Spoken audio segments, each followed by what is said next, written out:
वो कबीर परमात्मा कौन है?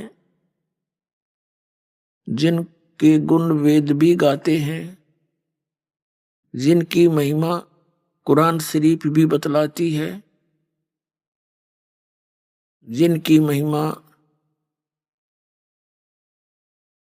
प्रत्यक्ष दृष्टा संतों ने भी की हुई है। वो कौन है?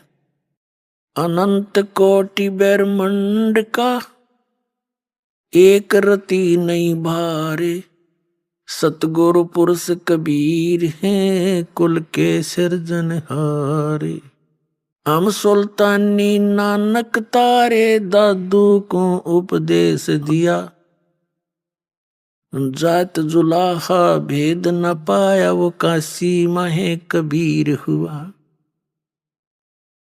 जुलाहा कबीर, दानक कबीर, ये परम अक्षर ब्रह्म है। पुण्यात्मा, हम परमात्मा की परिभाषा का कैख है भी नहीं समझ सके आज तक, जब तक ये तत्व ज्ञान हमें प्राप्त नहीं हुआ था। हमें ये तत्व ज्ञान हीन संत ऋषि महर्षि आचार्य शंकराचार्य जो भी भगवान की सतिथि बताते, हम सहर्ष स्वीकार कर लेते थे। पुण्यात्माओं के आंखों में आंसू आते थे भगवान की चर्चा सुनकर, लेकिन वो काल की महिमा सुनाया करते थे और नाम भगवान लेते थे। आत्मा अपने पिता से जब से बिछुड़ी है, ये महाकष्ट उठा रही है। अभी पुण्यात्माओं, आप इस ज्ञान से पूर्ण रूप से परिचित नहीं हुए हो। जिसमें आपकी बुद्धि इतनी मैच्योर हो जाएगी कि आप प्रत्येक संकेत को समझने लग जाओगे, तब आप परमात्मा को अच्छी तरह जान जाओगे। अभी तो आप ऐसी स्थिति में हैं जैसे कोई छोटे से बालक उठाकर किसी पेन को और कहता है पिताजी ये क्या है, तो पिताजी कहता है कि बेटा ये पेन है। वो कहता है पिताजी कहता पेन है, या दादाजी जो भी जिससे वो पूछ रहा है, फिर कहता वो फिर बताता है ये पेन है। तो वो कहता कहता उसको रख के और चला जाता है। उसकी बुद्धि इतनी मैच्योर नहीं हुई है, इतनी विकसित नहीं हुई है, पिताजी ये बता क्या रहा है। और उसको अविश्वास भी नहीं, क्योंकि वो अपने फादर से पूछ रहा है, लेकिन उसकी बुद्धि स्वीकार नहीं कर रही पेन है क्या वस्तु।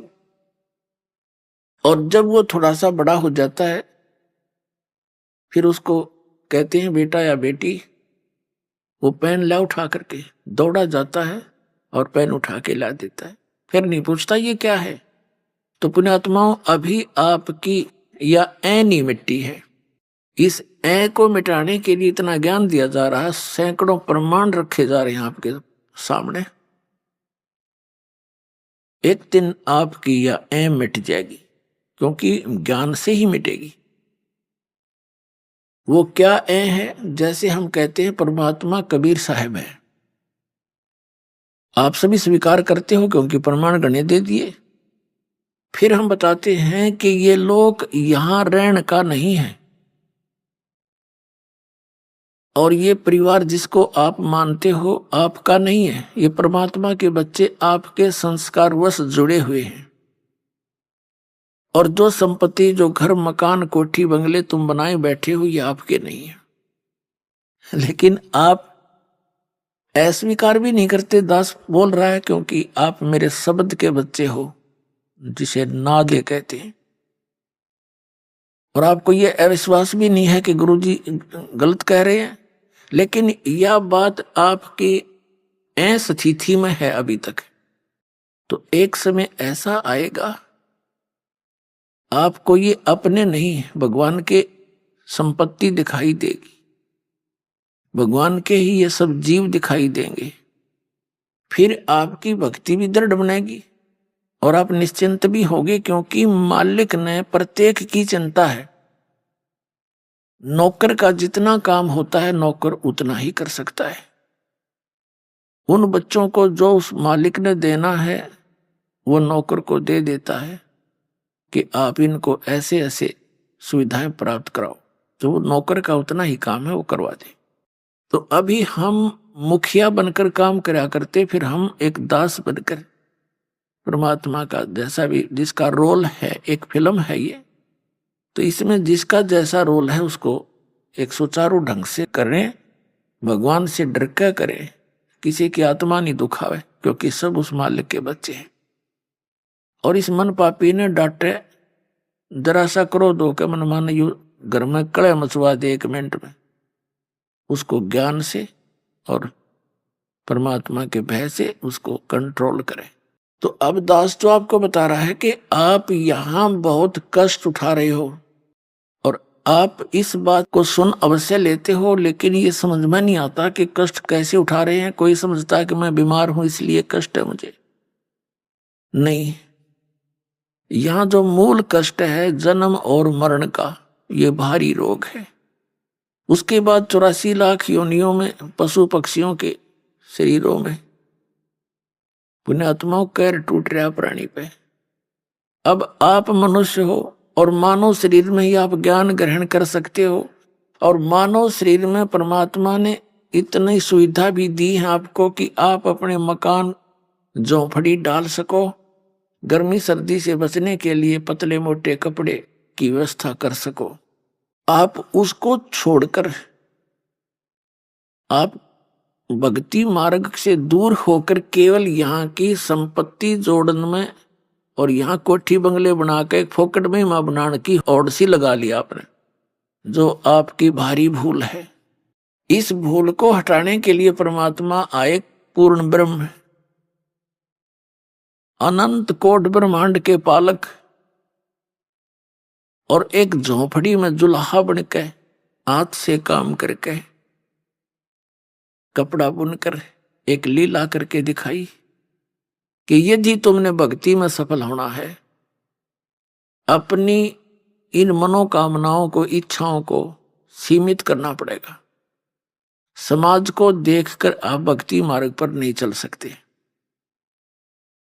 ये दूसरी बात है कि आप जैसी भक्ति करोगे वैसा फल तो आपको मिलता ही रहेगा, लेकिन मोक्ष प्राप्ति के लिए आपने अपनी सभी परंपराओं को जो हमने स्वयं बनाकर अपने पैरों में बेड़ी डाल ली, उनको अब समाप्त करना पड़ेगा।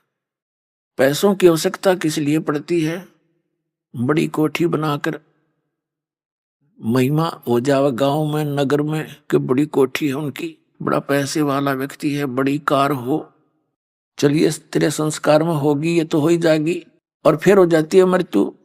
कोठी वाले की मृत्यु हो जाती है, कुत्ता बनकर उसी गली में बाहर बैठता है कीचड़ में, गर्मी और सर्दी में, ऊपर से वर्षा हो रही है, वो ठिठुर रहा है कोठी वाला बाहर बैठकर। कोठी में कोई अन्य ही प्राणी जो परमात्मा के बच्चे हैं वो भी निवास कर रहे हैं। कुछ दिनों में उनकी भी टिकट कटेगी, वो भी बाहर बैठेंगे गली में जो भक्ति नहीं करते।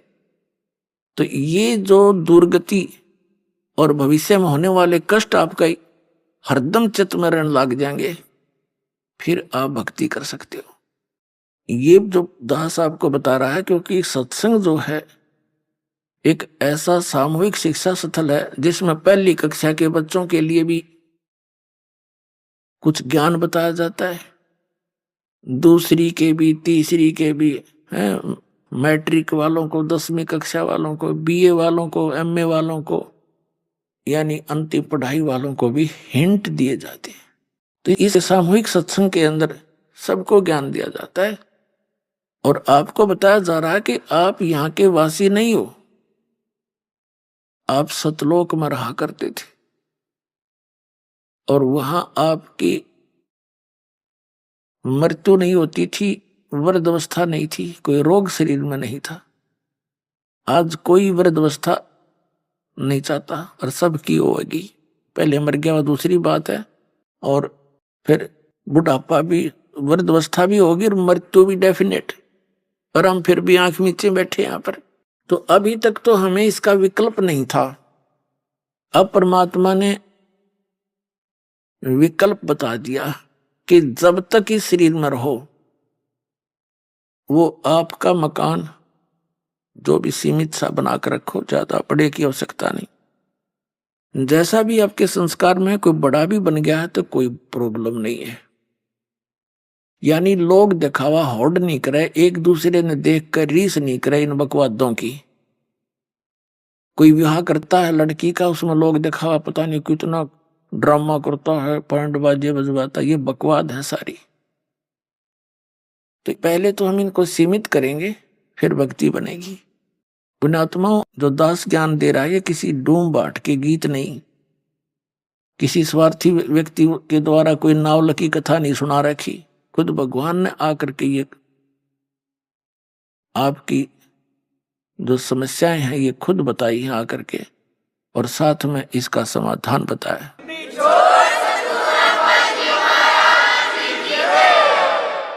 और आप जी ने बहुत दिन हो गए यहाँ कष्ट उठाते ने। अब परमात्मा कबीर जी पिता हैं हम सबके, और आपके दुख को देखकर वो स्वयं दुखी रहते हैं। आपने गलती अवश्य कर दी, और जैसे एक सेब खराब हो जाती है, सेब विक्रेता को वो सेब बहुत प्यारी होती है, उसको पता है कितनी कीमती है, लेकिन खराब होने के बाद उसके पास कोई विकल्प नहीं है, उसको बाहर फेंकना ही पड़ता है। तो पुण्यात्माओं, हम उस सतलोक में रहने के लायक रहे नहीं थे, इसलिए परमात्मा ने हमें बाहर फेंकना पड़ा कि ये औरों को खराब ना कर दे। तो अब वो कितने दयालु हैं कि शायद इनकी बुद्धि ठिकाने आ गई, वो इतने कष्ट उठा करके अब मान जा मैं अब भी सीने के लगाकर सतलोक ले जाऊंगा अपने बच्चों को, वहां कभी दुख नहीं होगा, कभी मृत्यु नहीं होगी। तो इसके लिए बताते हैं, यहां जो परमात्मा स्वयं आए थे, एक झोपड़ी में रहा करते, घास फूस की छात बना के, लकड़ों के टांग के, और उसमें 120 वर्ष रहे, और सारी सृष्टि का पालन करते थे। वो सारी सृष्टि के पालक हमें ये दिखाने के लिए कि यदि तुमने मोक्ष चाहिए, ये बकवाद छोड़नी पड़ेगी, समाज को नहीं देखना होगा, एक दास बनकर रहना होगा। एक गणेश सेठ की, वैसे तो भक्ति के लिए चाहे सेठ भी है, भक्ति वो भी कर सकता है जैसे धर्मदास जी थे, लेकिन मर्यादा के अंदर रहकर ही भक्ति की उन्होंने। तो वो परमात्मा हमें इसलिए दिखाने आते हैं कि भाई तुम ऐसे विश्वास करके देखो जैसे परमात्मा ने एक रोल कराया, एक बिल्कुल निर्धन व्यक्ति, हैंड टू माउथ, कपड़ा जैसे रेजा कपड़ा बनाया करते थे, कपड़ा बन गया, और जो मेहनताना उनको मिला उसमें से एक परिवार का भी पोषण किया। परिवार कैसा था परमात्मा कबीर जी का? उनकी कोई पत्नी नहीं थी, उनके कोई माता पिता नहीं थे, उनके कोई बालक नहीं थे, क्योंकि हमारे को आज तक परमात्मा का ज्ञान प्राप्त ही नहीं हुआ। हमने श्री राम, श्री कृष्ण, राजा दशरथ के पुत्र, इन राजाओं की ऐद और भगवान बना करके केवल इनकी कथाएं सुनी थी। जो परमात्मा की कथा हमारे सदग्रंथ बताते हैं, वेद सबसे प्रमुख माने गए हैं। तो जो भगवान लीला करता है, जो उसके गुण हैं, वो वेदों में वर्णित है, और वो वेदों में वर्णित जो लीलाएं हैं वो केवल कबीर देव ने, कबीर साहब काशी वाले धानक जुलाए ने कर रखी है। इस विश्व में किसी महापुरुष की ऐसी लीला नहीं जो वेदों से मिलती हो। तो कबीर परमात्मा है, पूर्ण ब्रह्म है, सत्य पुरुष है। तो ये परमात्मा को परमात्मा सिद्ध करने के लिए इतने प्रमाण आपके समक्ष बताए जाते हैं। उनका परिवार कोई नहीं था, और उनके माता पिता या बालक नहीं थे। नीरू नीमा नाम के एक मुसलमान निसंतान थे, पति पत्नी, और कबीर परमात्मा यानी पूर्ण ब्रह्म सत्य पुरुष सतलोक से आकर काशी शहर में लहर तारा नामक एक तालाब के अंदर कमल के फूल के ऊपर एक शिशु रूप धारण करके विराजमान हुए थे। नीरू नीमा प्रतिदिन उस सरोवर में स्नान करने के लिए जाते थे। गर्मियों का मौसम था, और परमात्मा को सरोवर में कमल के फूल पर पाकर वो फूले नी समाई घर ले आई। फिर परमात्मा ने 25 दिन तक कुछ भी आहार नहीं किया, तो दोनों बड़े चिंतित हुए। विशेषकर नीमा बहुत दुखी हुई। और अंत में फैसला कर लिया कि यदि ये बालक मर गया तो मैं भी साथ मरूंगी। तब कबीर परमेश्वर बालक रूप में जो उनके घर पे निवास करते थे, उन्होंने प्रेरणा की भगवान शंकर से। भगवान शंकर अपने शिवलोक से आए साधु रूप बना के। तब नीरू और नीमा से उनकी समस्या का कारण पूछा, क्यों दुखी हो तुम? उन्होंने कारण बताया कि एक बालक मिला है। नीरू नीमा उसी जन्म में पहले एक ब्राह्मण ब्राह्मणी थे। गौरी शंकर और सरस्वती उनका नाम था। गौरी शंकर ब्राह्मण का, पुरुष का, और सरस्वती उस बहन का नाम था, उसकी पत्नी का। मुसलमानों ने उनको जबरदस्ती मुसलमान बना दिया था, जिस कारण से वो अन्य ब्राह्मणों ने समाज से निकाल दिया था। पहले उनको दीक्षिणा मिलती थी, वो बंद होगी तो उन्होंने जुलाहे का कार्य शुरू कर दिया था। लेकिन वो भगवान शंकर के दृढ़ पुजारी थे। वो भले ही मुसलमान बन गए थे, लेकिन पूजा वो अपने भगवान शिव की हृदय से किया ही करते थे। वैसे तो यथार्थ ज्ञान आपको जब होगा तो हजरत मोहम्मद जी तो थे, ये भगवान शिव के लोक के एक गण थे, पुण्यात्मा थी। भगवान शिव के लोक से ही आए थे वो भी। मुसलमान धर्म टोटली भगवान शंकर के ही उस गण के द्वारा बताए गए ज्ञान पर, उनके फार्मूलों पर वो अपना भक्ति मार्ग करते। तो भगवान शंकर ने आकर उनसे पूछा साधु रूप में, तब उन्होंने कारण बताया। नीमा ने कहा कि भगवान, हमारे कोई संतान नहीं थी और हमारी आयु भी 60 वर्ष से ऊपर हो गई है। अभी कुछ दिन पहले मैंने हृदय से पुकार की थी अपने भगवान शंकर की। उन्होंने मुझे कमल के फूल पर एक बालक दिया है। अब ये बच्चा कुछ खा नहीं रहा, ना पी रहा है, और ये मर गया तो साथ मरूंगी महात्मा जी। अब मैं इस विदाई के दुख को सहन नहीं कर सकती, ये बालक मुझे इतना प्यारा लगता है। शंकर भगवान ने कहा कि माई, वो दिखा तेरा बालक कहाँ है, लाना जरा बाहर। माई लाई नीमा उठा के, सोचा बालक को महात्मा जी के चरणों में डाल दूं, ये कुछ रहम कर दे, इनका जीवन बच जावे। इस उद्देश्य से नीमा ने भगवान शंकर के चरणों में बच्चा डालना चाहा, ऐसे चरणों में रखना चाहा, ऐसे आकाश में उड़ गए भगवान, और भगवान शंकर के सिर के बराबर में आके ऐसे स्थिर हो गया हवा में। नीमा ने सोचा कि इस बाबा जी में करामात बहुत घनी, मेरा बेटा उड़ा दिया, हवा में रोक दिया। तब परमात्मा ने कहा कि हे महात्मा जी, इनसे कहो एक कंवारी बछिया ले आवे। उस कंवारी बछिया पर आप अपना हाथ रख देना आशीर्वाद का, वो दूध दिया करेगी। अब भगवान शिव ने जब देखा बालक आकाश में उड़ गया, शिव जी को तो पता था कि मैंने नहीं कुछ किया, इसके ऐसे कोई मेरा योगदान नहीं है इसके आकाश में उड़ जाने में। और ये बोल रहा है छोटा सा बालक, ये कोई महापुरुष है, सिद्ध पुरुष है। भगवान शिव ने ऐसा किया कि आओ मेरे पास, गोदी में आ गए परमात्मा, उनके हाथों में आ गए, जैसे बालक आ जाता है। फिर भी 2-3-4 बार उनसे बात करी और फिर कहा कि इनसे मैंने जो कहा वैसा करें। तब नीमा को भगवान शंकर ने कहा कि माई, ये बेटा तेरा मरने वाला नहीं है, देखो मैंने इसका हस्तरेखा देखी है, इसकी तो बहुत लंबी आयु है, ये जब तक चाहेगा शरीर नहीं छोड़ेगा, तू चिंता ना कर, ये मरेगा नहीं। नीमा ने कहा बाबा जी, महात्मा जी, इन सुखी सांत्वनाओं से मेरा दिल ना डटे। मेरी आत्मा जब मानेगी, जब ये कुछ दूध पी लेगा। तो भगवान ने कहा कबीर साहब ने कि इनको कहो गाय ले आओ कंवारी। तब भगवान शंकर ने कहा जाओ एक कंवारी गाय लाओ। नीरू नीमा के पति से कहा। नीरू गया और कुम्हार से एक ताजा बर्तन लाना, मटका, पात्र, छोटा घड़ा जिसमें दूध निकाला जाया करेगा। अब नीरू गया, एक बछिया ले आया और एक मटका लिया छोटा सा, और छोटे छोटे बर्तन जो मुंह लगा के पीते हैं, कप टाइप मिट्टी के बना करते थे पहले, उनको हमारे यहाँ तो कसोरे बोलते हैं, वो भी ले आए। परमात्मा के आदेश अनुसार भगवान शंकर जी ने उस बच्चिया की कमर पर आशीर्वाद भरा हाथ मार दिया, लंबे लंबे सतन हो गए और दूध की धार चल पड़ी। वो पात्र साफ करके नीचे रख रखा था, वो भर गया। तो उस प्रकार परमात्मा प्रतिदिन दूध आहार करने लगे, दूध पान करने लगे। परवरिश की लीला कबीर परमात्मा की बालक रूप में जब आए थे, कंवारी गाय से हुई थी।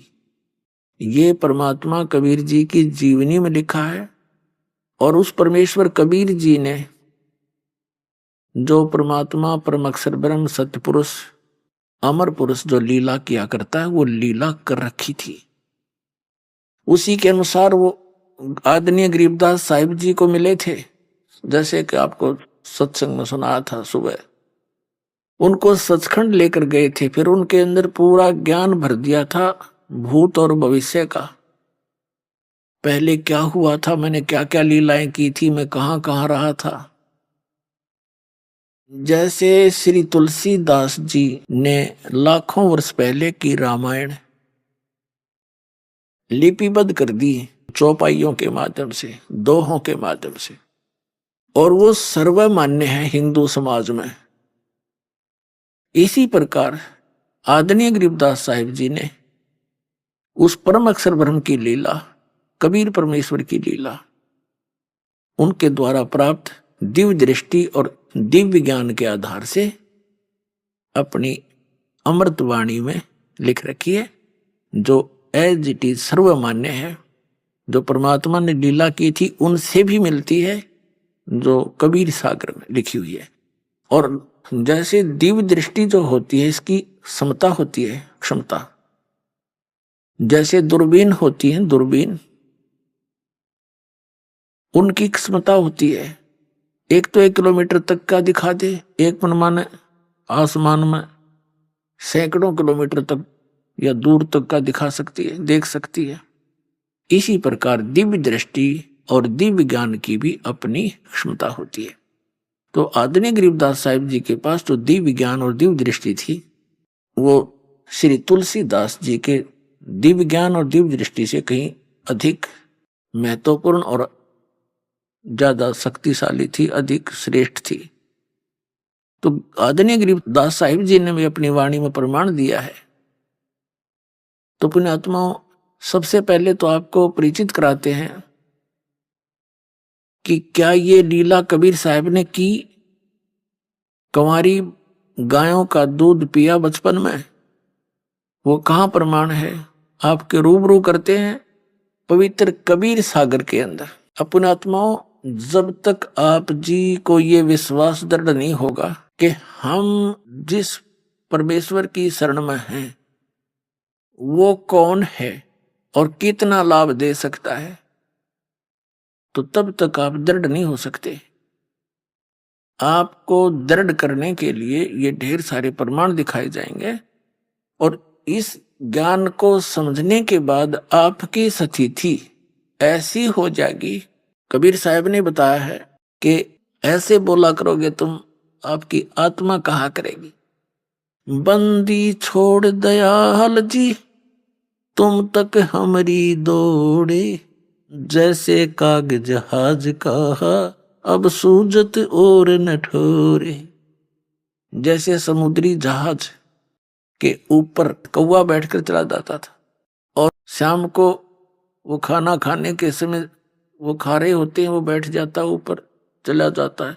रात्रि रात्रि में 200-300 किलोमीटर, 400-500 किलोमीटर जहाज चला जाता है। और पुराने समय में क्या होता था कि ये दिशा सूचक कई बार जो सही दिशा नहीं बता रहे होते थे, उसका कारण ये होता था कि समुद्र में कई चुंबकीय चट्टानें होती हैं, जिस कारण से वो दिशा सूचक चुंबक डिस्टर्ब हो जाता था।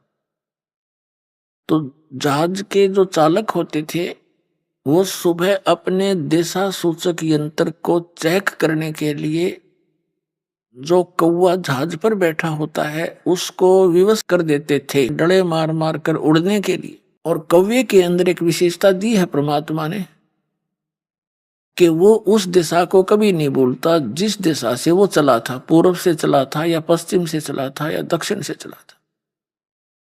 तो कौवा उड़कर उसी दिशा को बैक होने की चेष्टा करता है जिस दिशा से वो चले थे, एग्जैक्ट।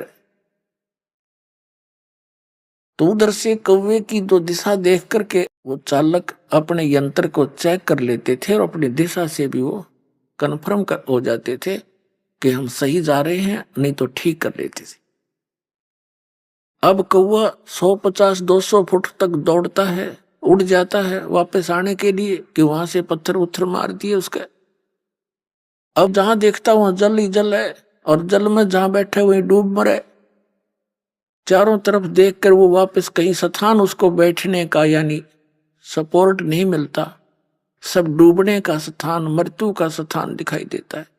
तो वापस आकर के वो जहाज पर ही शरण लेता है और फिर वो चालक उसको कुछ नहीं कहते। तो जिस प्रकार उस जहाज के काग को, जैसे उस जहाज के कौवे को उस जहाज के अतिरिक्त अपनी जीवन रक्षा का स्थान कहीं नजर नहीं आया और वापस में वो जहाज ही आकर ग्रहण किया, जहाज में बैठा और सारा डूब मरण का था। तो परमात्मा कबीर जी कहते हैं जिस समय आप जी को मेरी पहचान हो जाएगी उस समय तो आपकी आत्मा ये पुकार करेगी, बंदी छोड़ दयाल जी तुम तक हमारी दौड़े, जैसे काग जहाज का अब सूजत और न ठोरे। और ठिकाना पृथ्वी पर आपने दिखाई नहीं देगा इस सतलोक आश्रम बरवाला के अतिरिक्त। ऐसी स्थिति कर दूंगा आपकी।